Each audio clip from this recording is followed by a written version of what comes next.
होता है। जोधपुर का पत्थर लगावा, करोड़ों करोड़ों रुपए लगे हुए, और आखिरकार देखते हैं कि लोग भी हजारों इकट्ठे होते हैं, लेकिन आरती याद नहीं होती है। उस मंदिर का क्या करोगे? क्या संस्कृति को बचाने में सफल हो जाओगे? आज एक दुर्भाग्य की बात और निवेदन करें हम, जब कभी भी मंदिर बनता है तो लोग कहते हैं कि इस पर ईंडा कौन चढ़ाएगा, प्रतिष्ठा कौन करेगा। तब तक एक व्यक्ति और आता है, वो कहता है कि मेरी तरफ से मंदिर में एक मशीन भेंट। और मशीन कौन सी? नगाड़े वाली। ये आप लोगों को तो बहुत बढ़िया लग सकता है, लेकिन मैं भारतीय संस्कृति को भविष्य भापते हुए ये बात कह सकता हूं, ये सनातन धर्म का और हिंदुओं का सबसे बड़ा दुर्भाग्य है कि आप अपने सनातन धर्म को मंदिरों से बाहर निकाल रहे हो उस मशीन के द्वारा। मशीन जाती है, बस एक खटका गिराया और धड़ाधड़ धड़ाधड़ धड़ाधड़ शुरू हो जाता है। उसमें कितना नुकसान हुआ पता है? झालर बजाने वाला चला गया, नगाड़ा बजाने वाला चला गया, घंटी बजाने वाला चला गया। अब रही बात आपकी स्थितियां, जो मैं कह रहा हूं आपको अच्छा ना भी लगे, लेकिन इससे कोई फर्क नहीं पड़ता इस सन्यासी को, क्योंकि मैं जब से घर छोड़ करके निकला था, 6 वर्ष का था, तब से लेकर के आज दिन तक जीवन यात्रा कर रहा हूं। इसमें बिल्कुल बेझिझक कह रहा हूं, और जिसको चुभती है तब भी चुभे। कई बार लोग कहते हैं कि महाराज जी आप ऐसी बात क्यों कह रहे हो, किसी को चुभ जाएगी। मैंने कहा जब तक पैर में कांटा नहीं लगेगा तब तक आदमी अपने पैर को देखेगा भी नहीं कि चुभा क्या है। थोड़ा चुभेगा तो टंटोलेगा। आज दिन तक आप 15-15 सालों से, पता नहीं कितने सालों से भजन संध्याएं कर रहे हो, मंदिर में आकर के मत्था टेक रहे हो, नाक रगड़ रहे हो, लेकिन आरती याद नहीं है। आपको नहीं लगता कि आपका सबसे बड़ा दुर्भाग्य है? क्या है आपकी भक्ति? आप कैसे प्रमाणित करोगे कि आप भक्त हैं बाएं बांके?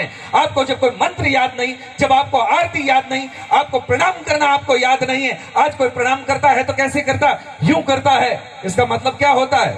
क्या करोगे आप? कुछ चीजें साधु संतों की सन्निधि में बैठ करके सीख लो, काम आएगी। लेकिन आजकल गुरुओं की भी कोई कमी नहीं है। बड़े बड़े होते हैं, उनको माइक से जो कुछ कहना सो कहना, लेकिन संस्कार देने में वो भी असमर्थ रह रहे हैं। भीड़ जुटाना सरल है, लेकिन संस्कारी 5 लोग तैयार कर देना बहुत बड़ी बात है। महाभारत के युद्ध को देखेंगे तो एक तरफ 3 करोड़ लोग थे और एक तरफ भगवान कृष्ण मात्र 5 बच्चों को लेकर के खड़े हुए थे, और उस पूरे महाभारत के युद्ध के निर्णय को बदल करके रख दिया। ये संस्कारों की बात होती है, सनातन की बात होती है, परंपराओं की बात होती है। इसलिए निवेदन करना चाहता हूं, मंदिरों से ये जितनी भी मशीनें हैं जल्दी से जल्दी बाहर निकालो। और आजकल आरती याद नहीं होती तो क्या हुआ पता है?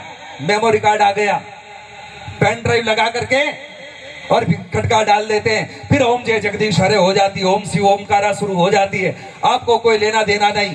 और मुझे तो कभी कभी भ्रम ये भी होता है कि जब नगाड़े बजते रहते मशीन वाले, तब वो आरती घुमाता ताकि किसी को पता न चल जाए कि पुजारी को खुद को भी आता जाता नहीं है। हकीकत तो ये है, क्योंकि बस नगाड़ा बजता रहता है, वो घुमा करके पूरा कर देता, पता भी नहीं चलता कि हकीकत क्या है। लेकिन क्या कहें क्या करें समझ में नहीं आता। जितने मंदिर बन रहे हैं, जितने मठ बन रहे हैं, मुझे नहीं लगता है कि सुधार केंद्र है। मुझे लगता है कि नशे की फैक्ट्रियां खोल रहे हो। जितने भी भारतवर्ष में कहीं पर भी जाकर के देखता हूं, बड़े बड़े मंदिर होते हैं, वहां पर हर आदमी वहां बैठा क्या करता है? या तो हथेली चाटेगा या फिर गोचे चूसेगा। इससे ज्यादा हमने कुछ नहीं देखा है। ये दुर्भाग्य है सनातन धर्म का। इसलिए ये बातें आंखों से देखी हुई कह रहा हूं। आपको बुरा लगे तो सुधरने का प्रयत्न करना, ताकि सनातन धर्म अपने पैरों पे खड़ा हो सके। वरना एक समय ऐसा आ जाएगा कि इसको पूरा विकलांग कर डालोगे तुम।